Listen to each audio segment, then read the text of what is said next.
Aujourd'hui, on va rigoler les copains. Il y a eu à l'Assemblée nationale une commission sur TikTok. Et il y a plusieurs influenceurs TikTok qui sont passés à l'Assemblée nationale et on leur a posé tout un tas de questions. Et à la base, c'était pour essayer de comprendre est-ce que TikTok est un danger pour les jeunes, quel genre de contenu ils peuvent visionner, etc. Et les TikTokers, ils ont fait un petit peu les fous. Et comme disent les jeunes, c'était le prime du divertissement. On va commencer avec Adé Laurent. C'est un acteur P qui fait aussi des vidéos TikTok un petit peu aguicheuses. Voilà.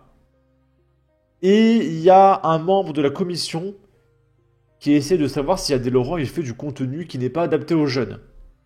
Et Adé Laurent va raconter une histoire pour se justifier, pour expliquer que son contenu, c'est des blagues un petit peu salaces, mais ça reste des blagues. En décembre, je suis allé en Thaïlande.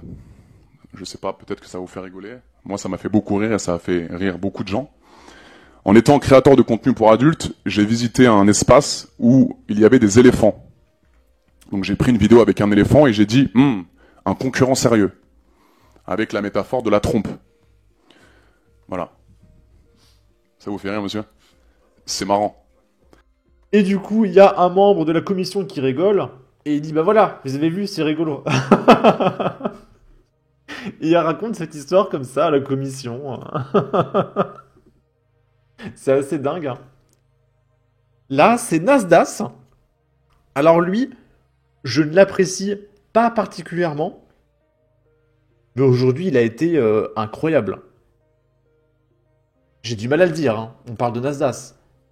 Mais par exemple, il y a ce mec qui dit Nasdaq, qui a entre 5 et 20 de quotient intellectuel, fait passer pour un idiot un député de la République française qui touche 7 000 € par mois à rien foutre. On est dans, on est dans South Park.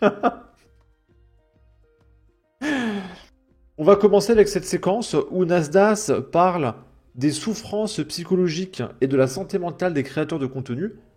Parce que la notoriété peut être pesante. Il y a par exemple Mastu qui expliquait avoir fait une dépression parce qu'il ne pouvait plus faire 5 mètres dehors sans qu'il y ait des hordes de jeunes qui le harcèlent, qu'on sonnait chez lui directement, que dès qu'il levait une jambe, il y avait une polémique, etc. Et pendant qu'il raconte ça, il y a un député qui rigole. La condescendance, quoi. Ça vous fait sourire, monsieur le député? Ça vous fait sourire?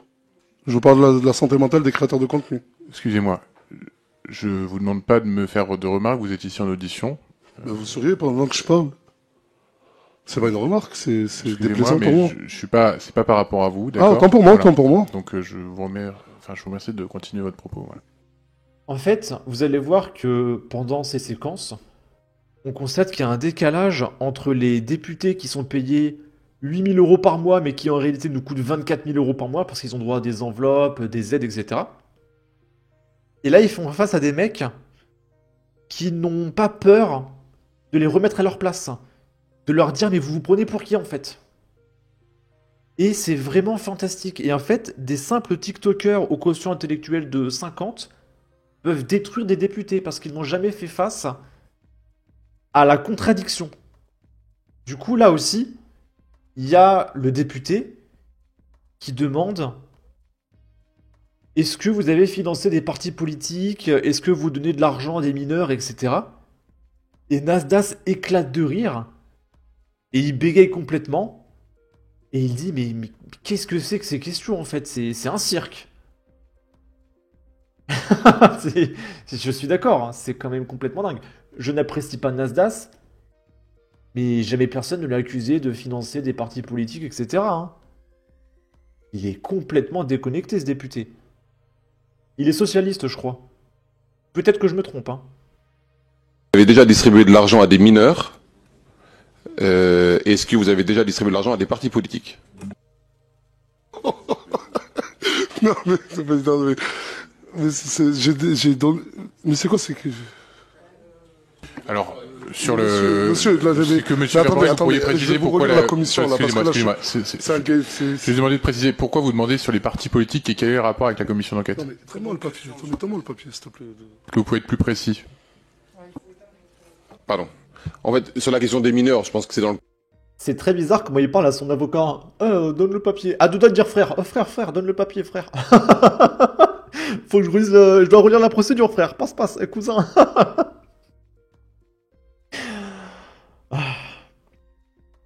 D'un côté, ils apportent un franc-parler que les Français n'ont pas. Les Français sont un petit peu plus coincés. Donc on va dire que c'est rigolo de voir ce décalage. cadre de notre commission Ça, c'est d'enquête. sûr, ouais. Et comme par ailleurs on vous prête des ambitions politiques, je voulais savoir si TikTok avait permis de rémunérer des partis Voilà. politiques. Voilà. Donc du coup, je pense qu'il y a peut-être qu'il y a une information qui m'a échappé, Permettez-moi, voilà. mais je vais, je pense qu'en arrivant ici, on est quand même à l'Assemblée nationale, c'est une première pour moi et c'est un honneur pour moi. Mais je pensais vraiment pas tomber sur des questions aussi floues que les vôtres. Enfin, non, mais on est à l'Assemblée nationale, c'est des questions précises. Qu'est-ce que un groupe politique? Écoutez, je n'ai jamais même fait de politique dans mes réseaux sociaux, d'accord? Je n'ai jamais versé d'argent à des groupes politiques. Monsieur le député, j'ai regardé un interview de votre part. Vous avez dit que ça allait pas être une punition pour nous, mais c'est bien pire. On part sur des questions tellement hors sujet. Mais non, mais qu'est-ce que vous allez dire? Votre prochaine question. Laissez-moi terminer, s'il vous plaît. Laissez-moi terminer. Mais excusez-moi, j'ironise, hein. Mais c'est quoi la prochaine? Est-ce que j'ai financé l'armée du Tchad? C'est quoi? Non. Alors, on va revenir à la question et répondez à la. Donc. Il y en a qui remarqueront qu'il a un peu de mal à s'exprimer.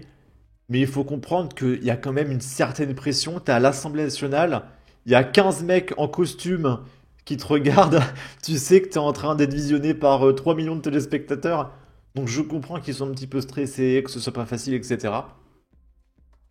Et là, il y a un député, je comprends pas pourquoi, il demande combien vous gagnez. Alors je vois pas le rapport avec les problèmes de TikTok. Et du coup, il va aussi remettre un petit peu le député à sa place. De l'argent. Vous gagnez combien par mois en moyenne? Je sais pas. En ordre de grandeur, vous avez une idée un peu, non?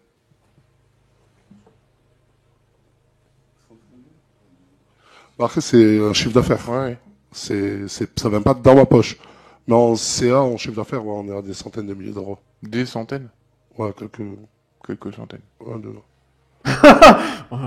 Un petit peu, quelques centaines. 800 000, quelques centaines. Et puis, c'est quand même une bande de menteurs. Tous les influenceurs qui vous disent qu'ils ne savent pas combien ils gagnent, mais quelle bande de menteurs. Ce sont des entrepreneurs qui ne regardent pas sa fiche de paye. Ils savent tous très bien combien ils gagnent. Moi, je sais très bien combien je gagne. Là, entre janvier et aujourd'hui, j'étais à une moyenne de... Allez... 1300, 1400 bruts par là. Et tu me retires l'URSSAF, j'étais à 1000. 1000 net. Voilà. Et puis à côté, j'ai un travail à mi-temps. Donc je m'en sors pas trop mal. Si jamais je le dis, voilà, il y a mon Tipeee en description. Mais voilà, moi je touche globalement 1000 net par mois. Tout le monde sait combien il gagne. Et vous? Moi, le salaire net d'un député, après impôt, c'est à peu près 5 000 euros. Ouais. Et À peu près 5000 net après impôt. Parce que le salaire d'un député, c'est 8000. Donc ça fait 5000 net. Mais il faut savoir que le député, il a droit à des enveloppes. Il a droit à plein d'aides pour installer ses bureaux, acheter des PC, etc. Un député reçoit 24 000 euros par mois. C'est juste qu'après, il les dépense un petit peu ici et là. Mais vous inquiétez pas, les députés sont très, très riches.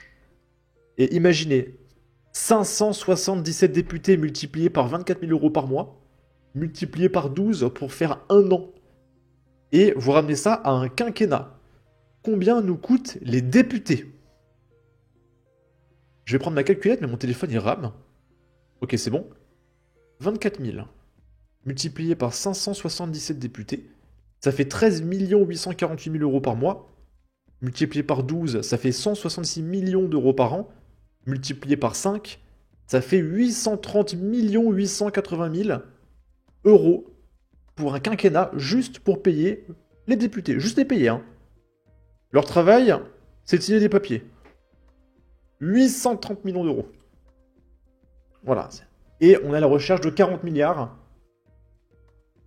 pour financer la dette. Ok, pourquoi pas. Et puis j'ai vu à l'extérieur et j'étais étonné, vous avez des chauffeurs. Alors, c'est des chauffeurs partagés. Il y en a une dizaine pour toute l'Assemblée qui font uniquement. Il se justifie. Donc, j'ai vu toute la séquence en entière. Il dit qu'il y a un truc comme 10 chauffeurs. Il y a 10 chauffeurs, payés par nos impôts, hein. Et vu que c'est par nos impôts, ils sont surpayés, hein. Donc, allez, c'est quoi? 7000 balles, chauffeur de député? Multiplié par 10. Puis tu rajoutes les jardiniers, les secrétaires, les femmes de ménage à l'Assemblée. Mais je vous jure que c'est un gouffre financier, mais vous n'imaginez même pas. C'est un cirque. Bref.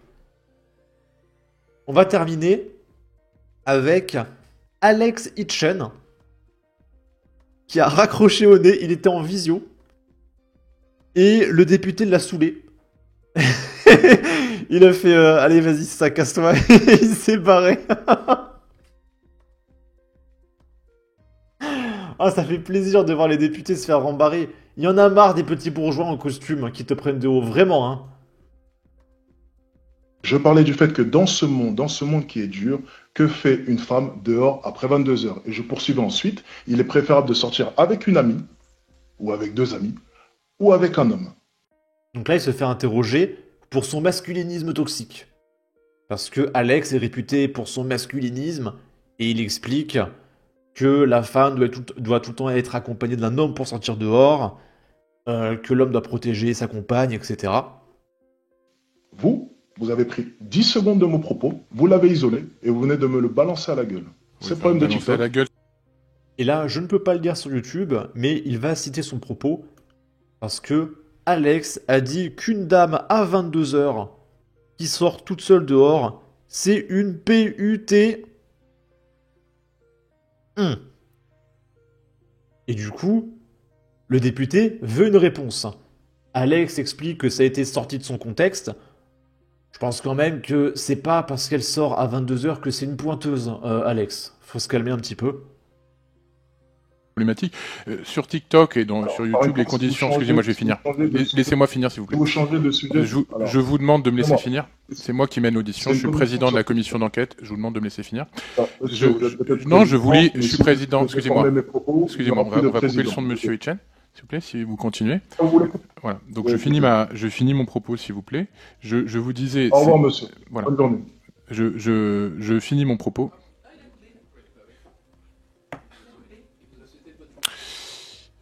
Bon, donc il est 16h24, l'audience est suspendue, le temps de recontacter Monsieur Hitchen pour l'informer qu'on ne peut pas quitter une audition sans qu'on lui ait suggéré.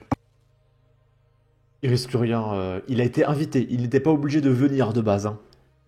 Juliette Briens, je ne sais pas qui est ce garçon, mais si j'étais moi-même forcé de me faire gronder publiquement par un président de commission complètement agressif, ça me rendrait complètement folle. On convoque des gens qui ne sont pas mis en examen, des citoyens libres, et on les force à endurer les remontrances morales de députés d'un bord ou de l'autre. Sachant que les députés, c'est tous des corrompus, hein. Ils détournent tous du pognon, c'est tous des malfrats, etc., hein. Je ne comprends pas comment on peut justifier ça. Est-ce que quelqu'un peut m'expliquer? Et là, il y a Alex qui était en stream et qui a expliqué pourquoi il s'est barré. Et donc, on va commencer à partir de 5 secondes parce que dans les 5 premières secondes, il explique que le mec qu'il a interrogé était un CO plus loin N. On va éviter de le dire sur YouTube.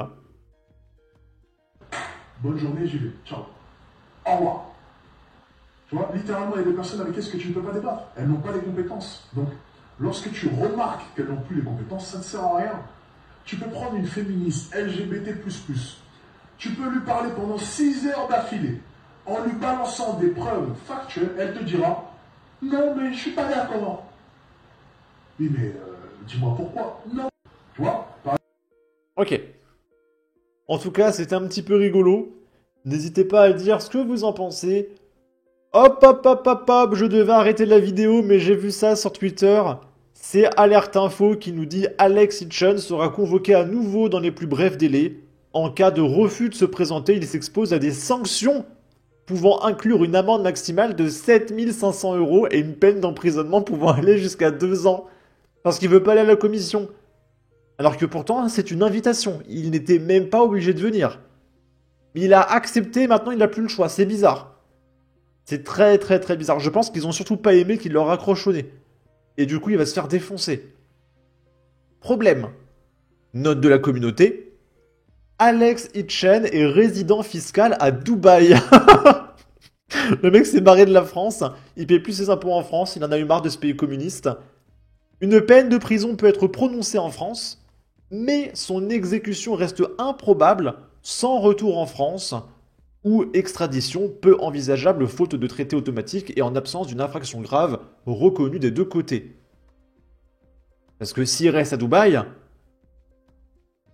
ils peuvent pas lui mettre une amende sur son compte bancaire à Dubaï. Donc il va juste te dire, ok vas-y, prison, qu'est-ce que vous allez faire? Je suis à Dubaï. Et il va rester à Dubaï. C'est vraiment dingue, c'est vraiment dingue. Bon, sur ce, n'hésitez pas à donner votre avis, votre opinion, à partager, liker, commenter, ça aidera au référencement de la vidéo sur YouTube. Abonnez-vous, suivez-moi sur Twitter, prenez soin de vous, salut!